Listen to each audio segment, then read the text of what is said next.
everybody, and welcome to Flavors of Israel. I'm your host, Natalie Twersky, and today we're here with Embal, the chef for the day.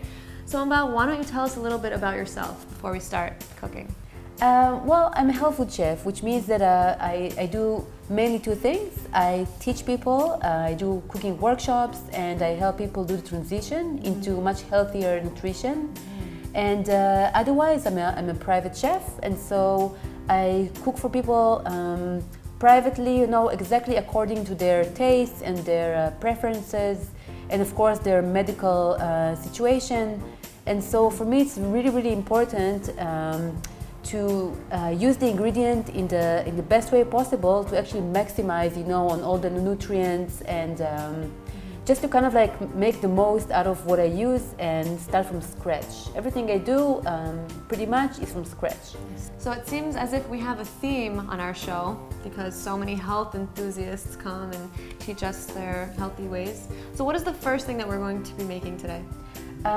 We'll be making a chickpea, tomato and date stew. Ooh, okay. Yeah, it's a little bit exceptional, but I think like it's such a Mediterranean sort of feeling, using all these nice ingredients that don't usually combine, seasonal, all these like seasonal greens and dates, and just it would be sort of like sweet and yet very spicy, and just a very nice mixture. Yeah, I've never thought of combining dates and putting it into a stew before, but I'm sure it'll come out amazing. So what's the first step? We start with sauteing the onion. We're now using one whole white onion throwing into the stew. Oh yeah, I mean this is going to be like a really nice, spicy, flavorful sort of dish. So a whole onion, is great for this. Okay. You just need to put it in and start stirring. Do you put the garlic in before the tomatoes? Yeah, I'm gonna be putting the garlic first for like a minute or so maybe, and then I'm putting the tomatoes because the tomatoes are so juicy, they will stop the frying action. So I want to give the garlic a bit of frying as well. So first you're gonna mash them and then chop them up? Well, yeah, because mashing them basically makes the skin break, and then it's much easier to peel them. Right. Doesn't have to be too small or too big, just slices? Yeah.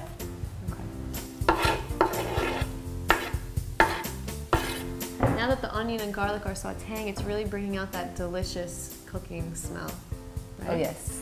Okay, so now we're gonna chop up the tomatoes. Yeah. Basically we want them as small cubes, and...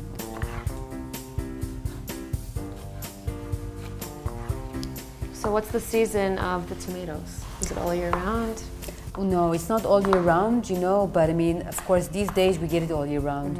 So I don't really know anybody who is willing to give up the tomatoes for a few months of the year. Especially they are supposed to be a summertime product. So that's definitely time to put in our tomatoes to get our stew going. I'm just putting it on a higher flame for a moment. I just want to get it going. Like I want the tomatoes to start boiling and the juices to start coming out. At this point, we'll be cutting the hot pepper, but really only maybe a quarter of it. Can you smell it? Yeah, I could. It's burning. Yeah. Yeah, some people are more sensitive to that as well. No, but I love these jalapenos because they're not too spicy, and once you throw them into the pot and saute it, it loses its spiciness a bit. Exactly, yeah. The chickpeas are already cooked because they take quite a bit of time. So I do already have them cooked. Oh, so you bought them dried? You bought dry chickpeas? Yeah, and then I only use dried chickpeas. These look like some jumbo chickpeas we have over here. They do, but large. basically you have like maybe 2 or 3 main varieties, and so this is the bigger variety, but it's very popular. Like if you make hummus, if you're like a hummus, like a lover, this will not be usually the kind you would use. You would use the smaller varieties, but if it's for salads or other dishes, this is perfect. I'm gonna put in some water because I want the tomatoes to start getting more cooked, sort of like a sauce. So basically I will be putting in the water and then covering it with the lid and give it some more cooking. I'm gonna be chopping the dates now and adding them to the stew because basically dates are amazing that way. they give sweetness, like you will not be filling chunks of dates. It will actually give sweetness to the whole stew. So it's a great way to substitute sugar.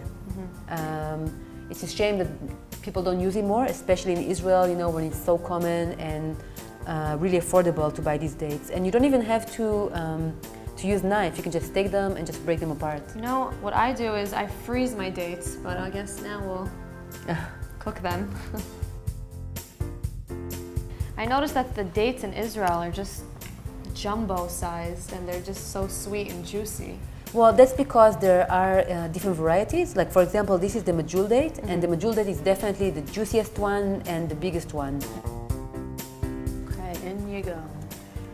In you go, and then basically once they're in there, you wanna cover again with the lid and give it like kind of like 5 or 10 minutes until you see the tomatoes start softening.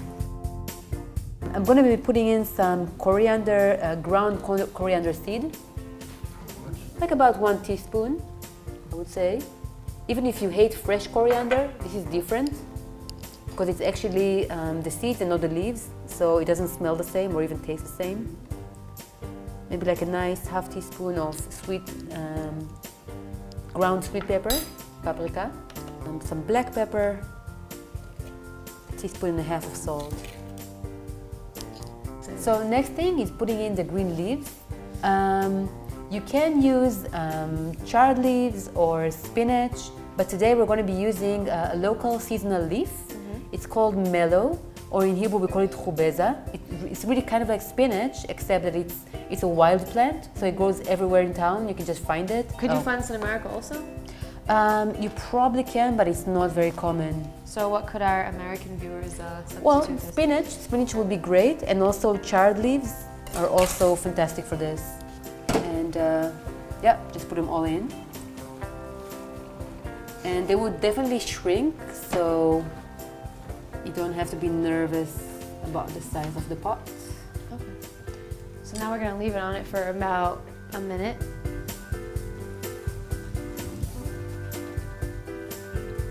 So now for the last step, we're gonna add all the spices and the tomato paste. Exactly.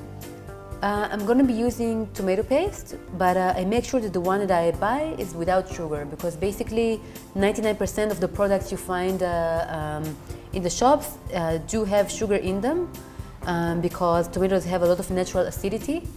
But like I said, in this one, I am actually countering it with dates rather than with sugar.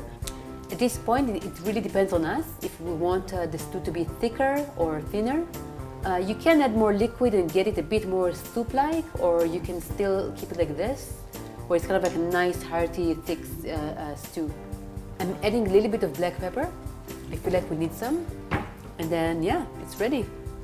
We can just plate it and have a taste.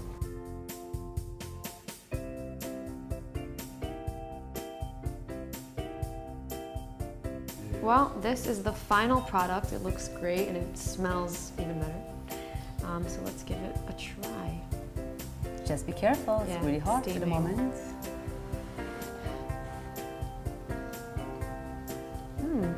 It's supposed to be pretty spicy so that the sweetness encourages the spiciness. Yeah. Yeah. They really complement each other, the dates and the jalapenos, the spiciness. Yeah.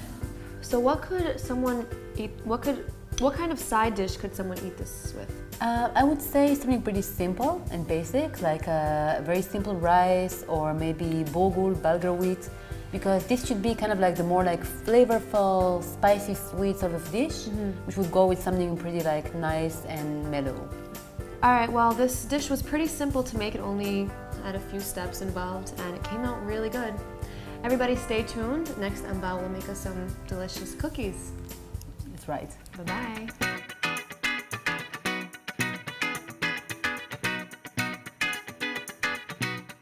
Hey everybody, welcome back. We're now here with our chef for the day, Ambal. She just made us some delicious stew with just the right spiciness and sweet.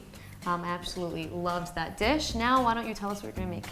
We're going to be making tahini cookies because this is Israel and we love our tahini in every way possible. So tahini cookies are really kind of like nice and luscious and very tasty. I love that we're incorporating Israeli ingredients to our dish today. What's the first step? Basically, we're going to start with just measuring our like the right amounts. Okay. We're going to add in the fats, which are tahini. In this case, it's going to be whole tahini, basically like from whole sesame seeds. It's not as light as the one we usually see in the stores. It's kind of darker, but it's very nice. It's got like a really distinct taste and way more nutritious. So when I do want to put in my tahini, I want to make sure first of all that I mix it well, because the oil might have separated from the rest, and then you would be getting only the very thin oil at the top, and you definitely don't want that. So it's all nice and gooey and sticky. Let's check on the coconut oil, because basically what happens is that coconut oil is special that way, that below 24 Celsius it becomes solid, which is a great thing if you're making like raw sweets, you know, like it really helps the texture, and it's got this like really natural kind of like sweet taste. But then if you want to use it for other stuff like now we want it in its melted state. So basically what I've done is that I put it in a bowl with hot water. You don't want it to be super boiling, and you don't want it to put it straight on any kind of fire or stove. But then after a few minutes already, it's already partially melted, and that's all we need. And I'm crazy about the smell as well. Yeah, I want to smell that. Such a great smell. So what's the next step? Now we have some tahina and some coconut oil. So we're going to be putting in coconut sugar, which is also, that's what makes it kind of like different and healthier than normal tahini cookies. Because we're using, you know, like I said, whole tahini, and coconut sugar is very different from white sugar. It's a lot less processed. It's basically just boiled and then reduced into the dry crystals, and it's got a very typical taste, which I like. You know, it's not sort of like it's not a neutral sort of sweetener. It's got its own taste. How much of the coconut sugar are you including into the mix? Half a cup. I kind of find that just right amount at the moment. Okay. I do like doing a lot of experimentations, you know, with different kind of flours and different kind of sweeteners and different amounts and proportions. So at the moment, this is my best version. So let's put in the flour. Like I said, it's an organic whole wheat flour. So when you use whole wheat flour, it's definitely not going to be as smooth as other flours, you know, because it's going to be maybe a bit more grainy. You're going to feel it in the texture. But personally, I love that. I love that I can feel what's inside my food. I don't like it to be all sort of like bleached sort of feeling, you know, or what I call kind of like a plasticky feeling. I like having texture on my food. So now it's a little bit dry. What liquid are we adding to make it? You know, you really don't need to put any kind of liquid inside, because it's quite a high percentage of fat. So you'll see that as we go and we mix it better, you're seriously not going to need anything else. But we do want to put in some more taste, so I'm going to use some cinnamon. Okay. Just maybe half a teaspoon or so. I do love cinnamon. Yeah. And it's also got the mineral chromium, which actually balances blood sugar. So it's also a great company for any kind of sweet. And then we'll be putting in some baking soda as well. Half a teaspoon of baking soda. And then the very last ingredient will be the apple cider vinegar. But I do want to put it in last because it will start affecting the mixture straight away. So, I mean, normally you would be using the baking powder. But baking powder has got stuff inside like aluminum and many times cornstarch, and if we can avoid it, we should. So, because I put inside baking soda, which is the base, and I have as the acid, I have the vinegar, they will activate each other, and we will have the leavening effect that we want in our baked cookies. So now we're including just a half a teaspoon of the apple cider vinegar. Even less, just put half of that, yeah. Let's spill some out. We don't want to put too much. That's great. And by the way, if anybody's kind of like wondering, the vinegary sort of smell and taste does not stay. Yeah, you can smell the sour. Yeah, right now you can, but it will evaporate during the baking, so that will not be a problem. And so what happens is that then we have to be pretty quick in making the cookies because the soda and vinegar work very quickly, and we don't want to overdo their effect. So the oven is preheated to 180 degrees Celsius. Yeah, exactly. And now we need to make it a shapeable sort of cookie size. So how many does this serving? It should be about 20 of them. Okay. Just like a nice small bowl, and you can, just have a nice shape. So the best part about this is that I'll have leftovers for days. Oh yeah. That should be... You and your friends. Yeah. All right, well, first batch is ready to be put in the oven.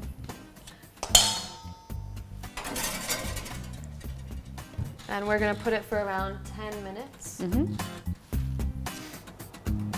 You do have to wait all the way for them to chill because they stay pretty soft and crumbly until then.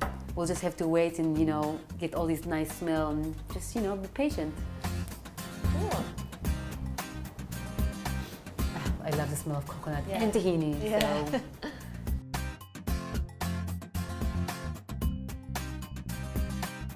So 10 minutes have passed and these cookies look great. Let's give it a try. Thanks, yes.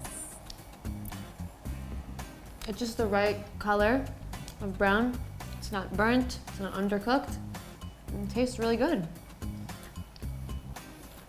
They have like a special nuttiness to them, It's a combination of the coconut and the tahini and the coconut sugar.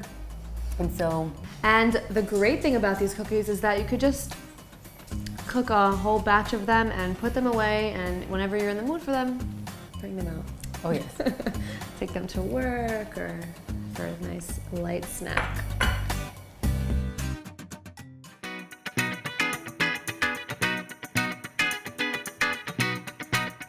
Like after every good Israeli, I went after the army to South America as a mochilero with my backpack, and I traveled. And I met this Dutch guy, and he told me, "Listen, I love your tomato soup. Your Israeli tomato soup." I told him, "Which?" I don't think that's Israeli. He told me, "Listen, tomato soup. You put the eggs inside, and you call it shakshuka." And I told him, "Man, first of all, this is shakshuka. Secondly, I don't know who did it for you because this is not a soup. No soup." No soup. Now we're gonna see how I make shakshuka my way. So we're gonna have a paste of chili, dry chili, which are very hot.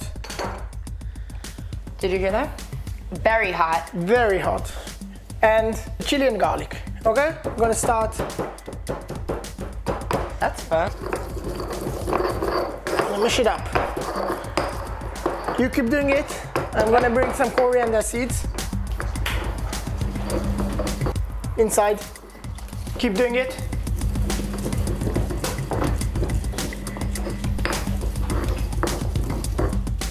Cumin.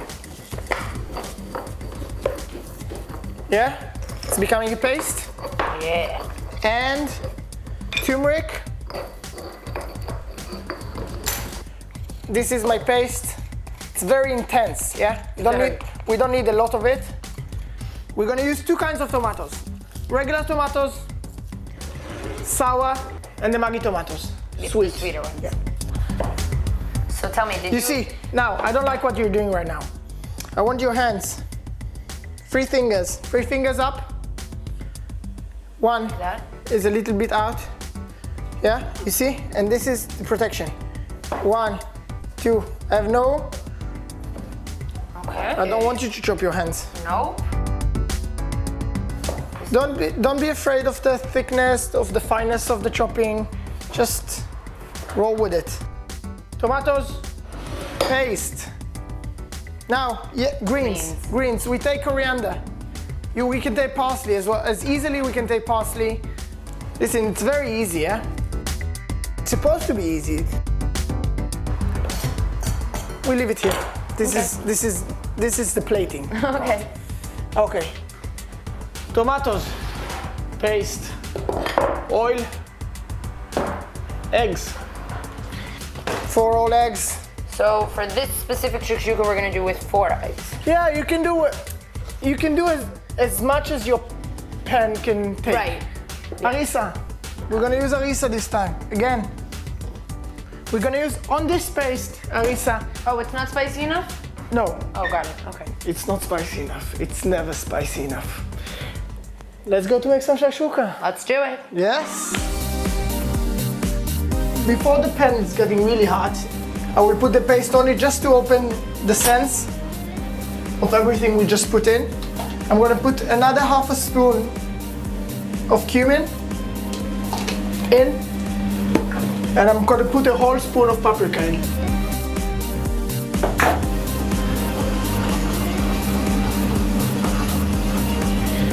You see,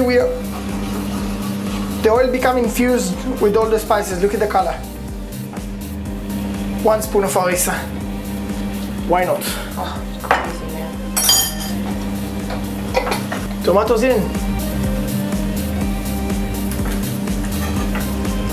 So the idea is we're waiting for everything to become sauce. So it will take, I guess, like 10 minutes.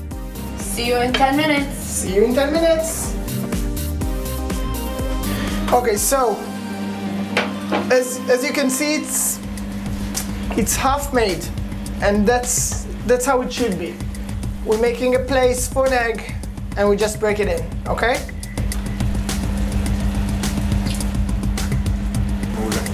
Second egg in.